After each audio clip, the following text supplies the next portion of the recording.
برای چی بهت گفتم برفی بیا یابو آب دادی رفتی سر خیابون؟ چرا رفتی تو خیابون؟ بزنم چون چی؟ برای چی رفتی تو خیابون؟ نه چرا رفتی تو خیابون؟ مگه دوبار نرفتی گفتم یه بار دیگه بری میزنم این سری؟ اگه ماشین بزنه به چیکار میکنی؟ ها؟ نه برای چی رفتی تو خیابون؟ برای چی رفتی؟ بگو به من. نمیگی ماشین بزنه بهت؟ اگه ماشین میزنه چیکار میکردی؟ نه بزنمت چون چی؟ بی ادب. پاشو ببینم میخوابه دیگه. یه بار دیگه دیدم بای میزنم چون چود. فهمیدی یا نه؟ بزنم الان یکی دیگه تکرار نشه.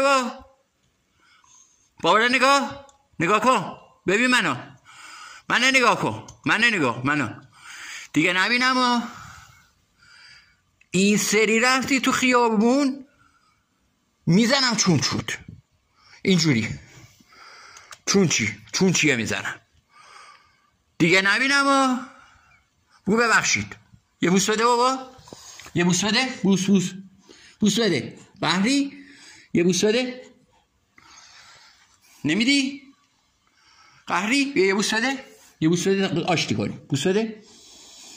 بوس نمیدی؟ دهنده ببن. بی ادب. دهنش هم باز میکنه. دهنده ببن.